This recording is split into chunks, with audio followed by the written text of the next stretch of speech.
हाँ दम खड़े मुर्गा देसिल्ला लियल बनी। हमार भतीजा कहेला कि ए फुआ हमारी देसिल्ला दम मुर्गा खड़े छान के खियालू न तो हमारा बहुत निक लागेला।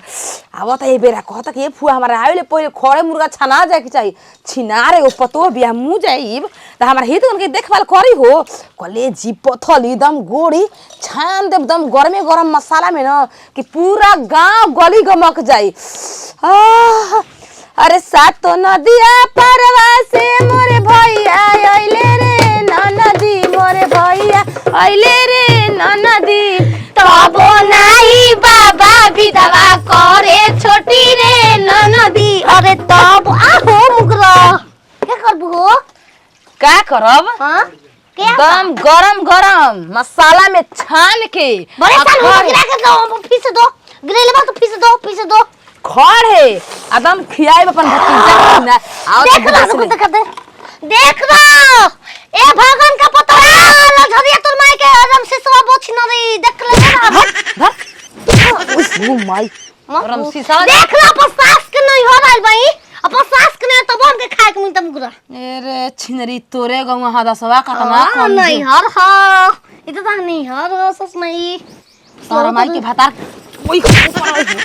लगा दे बोही धक मुंह में घप दे घुसा दे हम आगे पे बैठ जे खा ले बंद रे तो पकिए रे राक्षस तू खा दे बुकनो ठीक बा हमर भतीजा आवता नहीं आई न तो धक घपघपा देती मुंह में जानते नहीं हमारा अरे ढोल के में घपघपाइए देती ओई करी को देबे कि ना देबी ई सस माई चांद के पार कैसे जाई हाय कह रे दम खाती हम हट हाय कह रे अरे सैया मोरा धके कोरा घोड़ा पर चढ़ई बका एके रात में चांद के पार ले जइबो का। लेकिन एक बात सुन ले बचिया तोर माई के बचिया कसम के बच्चे कले रे रारी अरे पगली तू पगल तोर माई पगल सोते छिनरिया गच गचा दे बबे गाथे लागो घर में ले जा जो भाग आवा तई सास में बनै रही हो हरामजादी जब बना चले मुर्गा मछली टप दे जाले कुछ होई बनाई छाना भतीजा के खियाब केहू कना दे सकी ना हो हे बामा ई सारा को सुदामा कारे जब आवे तब बेबियाती आवेलू का मुगरा खाते हेतना कांड बड़ियार बा सुतल तोर माई ले बा तोर माई पूरा मुगरा सबूते मुगरा ले बा सबूते की सुगहक के उए लबा ई कह के उतना हम समझदार हो गेलो तार बात सुनत ओ आया खैती तू खड़े फाड़ के खैतू नहीं ओको हमारे आज तक से गार ना धोत रे मुर्गा के धोती है मुर्गा के के ना धोवेला वो धोते है से को के अच्छा जाय द धोवत होई बनाई ना मन में खाता बनाता चुल्ली भी चल हमके दीवार कजेली करेजिए खैब और कुछ ना कजेली के दिलवा खाई मुर्गा संग ही दिले में बिया अच्छा मुर्गा खल तो का हो पता ना भौजी ना एकदम खाइल तार जरूरी बा तबे ना दिन भर रेंगबू हम जंगिया पत्ता बन मेन चीज भैया तू ही खा लेबू और कुल हड्डी जे हम खाइबू ओ बिलाई लेखा लगले बिलाई कुछ खा ले बिलाई कुछ खा ले सो ये तना त मार साथी के न्यूजा के सारा का कहबू हमरा पता ना बतिया ना रे सवतिया जान गली सा तोर माई के बेटा हो चुप के ने खजान केता कुफुत में तार भातार रहेला जा तोर माई के दुगो पाई पर आ जाओ रे रारी का है बिना लोग लइका हो खले अच्छा खैलो पियला से पारा चल आओ पहले मुर्गा के व्यवस्था करी चलो नहीं पहले चूल्हा तर ना तो माई जा लो हमार तो चिदरी में तमा कोई की ये बज ना एकदम दिमाग ठीक लगावेलू एकदम ये बुद्धि रहे जा हम रोते अब जा आ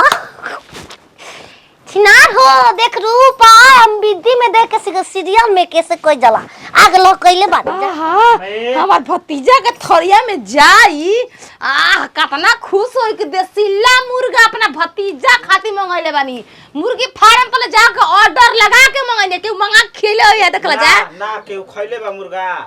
भाई भतीजा खातिर खड़े मुर्गा खिया तो बेटा पतो खैले में मरस मरस चाहे जियस से हमार का मतलब भाई भतीजा हमार के जान दे त भाई भतीजा खातिर फुआ जान ना दही। जब बेटौआ का में ना ऐसा पतो या ना त भाइयो भतीजा के ना पूछी काहे ने खूबतिया समझ। देख बचवा ई पूरा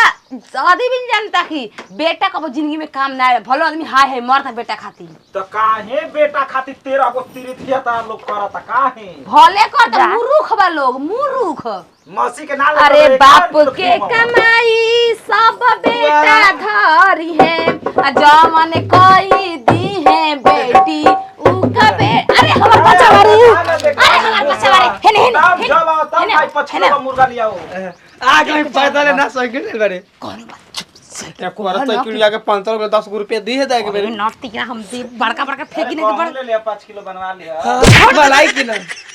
सुन बहुआ कहीं ना हमार नाम भतीजा विदेश में पढ़ाई को क्या होता है काहे के 5 रुपए 10 रुपए हमार सब ना 15 हो गए तो के लिए कब लड़की लेके भाग गइल विदेश में पढ़ाई करेला लाज त का हो गई वो हिम्मत वाला लड़का चाहिए जन पांचों लड़की लेके भागल कमती बात के का अब तो लगा ना ए फुआ अब तो लगा बनाई ले अब देख के दौलत आ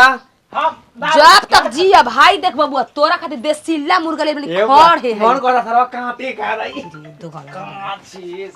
हम नमक छिड़के के बा आदमी मगला चला बैठा ना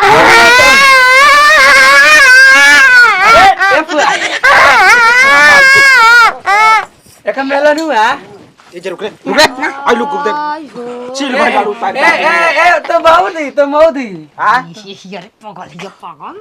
तो मौदी इतना पढ़ाई लिखाई बता के बता हम का